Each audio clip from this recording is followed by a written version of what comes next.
అందరికీ నమస్కారం.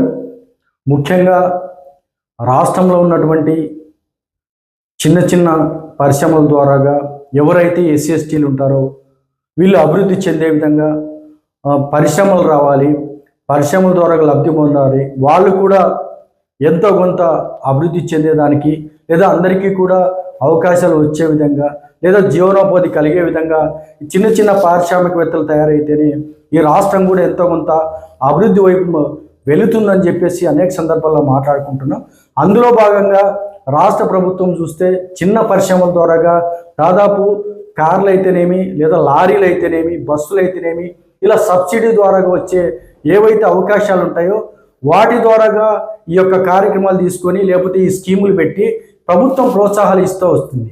అయితే చాలామంది ఈ యొక్క అవకాశం ద్వారాగా ఏదైతే కొంతమంది బంగారం కూడా తాకట్టు పెట్టి ఆ వస్తువులు కూడా తాకట్టు పెట్టి డబ్బులు తీసుకొచ్చి ఎంతో కొంత అక్కడ మనము అక్కడ కట్టాల్సినటువంటి డబ్బులు ఏవైతే ఉంటాయో లోన్లు తీసుకున్నప్పుడు ఆ మినిమం డబ్బులు అనేటివి ఒక లోన్ తీసుకుంటాం, ఏదైతే కారు తీసుకుంటాం ఆ కారుకు సంబంధించినటువంటి మినిమం డిపాజిట్ డబ్బులు చెల్లించాల్సి ఉంటుంది. వాటి కోసం కూడా బంగారం ఇలాంటి తాకట్టు పెట్టి కూడా ఈ యొక్క లోన్లు తీసుకొని ఆ కారు తీసుకొని జేసీబీల ద్వారా ఎంతో కొంత పని జరిగితే ఆ పని ద్వారా వచ్చిన డబ్బులు కంతుల రూపంలో బ్యాంకులు కట్టుకుంటూ వాళ్ళ జీవనోపాధికి సాగించుకుంటూ అదేవిధంగా కొంతమందికి కూడా జీవనోపాధి కలిగించిన అంశం.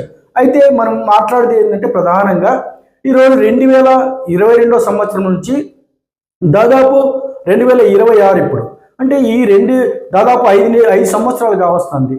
ఈ 5 సంవత్సరాల కాలంగా ప్రభుత్వం నుంచి రావాల్సిన సబ్సిడీ రాకపోవడం వల్ల కంతులు కట్టుకోలేక పనులు లేక జేసీబీలు అయితేనేమి లేకపోతే ట్రాక్టర్లు అయితేనేమి లేకపోతే లారీలు అయితేనేమి బస్సులు అయితేనేమి వీళ్ళంతా కూడా చాలా రకాలుగా ఎవరైతే పారిశ్రామికవేత్తలుగా నిలబడుతున్నట్టు వీళ్ళంతా కూడా చాలా రకాలుగా ఇబ్బంది పడుతున్న సందర్భం.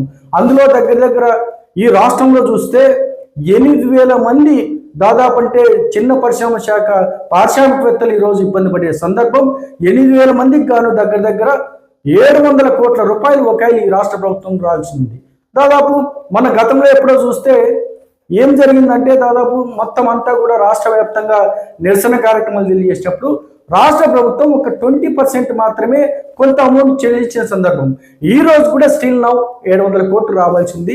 ఏదేమైనా సరే ప్రభుత్వం అభివృద్ధి చెందాలంటే ఈ చిన్న పరిశ్రమ శాఖ కానీ లేదా చిన్న పారిశ్రామికవేత్తలు కూడా డెవలప్ అయితేనే రాష్ట్రం కూడా ఎంతో కొంత అభివృద్ధి వైపు మళ్ళుతుందని చెప్పి గట్టిగా నమ్ముతూ మరీ ముఖ్యంగా ఎస్సీ ఎస్టీలు అంటే ఏదో గతంలో చూస్తే కార్పొరేషన్ల ద్వారా చిన్న లోన్లు ఇచ్చే సందర్భం. ఈరోజు కొంతమంది చదువుకున్న వ్యక్తులు ఉండడం వల్ల చదువుకొని మేము కూడా 10 మందికి ఉపాధి కల్పించాలనే ఉద్దేశంతో చాలా మంది ఈ విధంగా తీసుకొచ్చారు.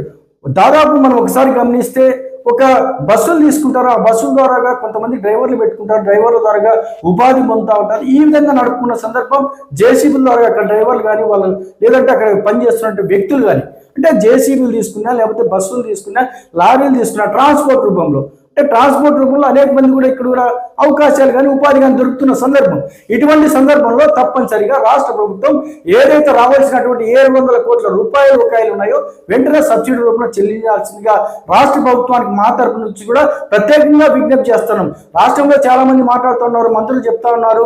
మరి దాదాపు ఏం చెప్తా ఉన్నారంటే రాష్ట్రంలో ఆర్థిక పరిస్థితి అంతా బాగలేదు, రైట్? ఆర్థిక పరిస్థితి బాగలేదు కాబట్టి 2022 నుంచి 2026 వరకు 5 సంవత్సరాల కాలంగా ఓపిక పట్టుకొని ఉన్నారు. ఈరోజు మనం గమనిస్తే మంగళగిరిలో కొన్ని కుల సంఘాలు కానీ లేకపోతే ఏదైతే చిన్న పరిశ్రమ శాఖ అసోసియేషన్ ద్వారా కూడా పెద్ద ఎత్తున నిరసన కార్యక్రమాలు తెలియజేస్తున్న సందర్భం.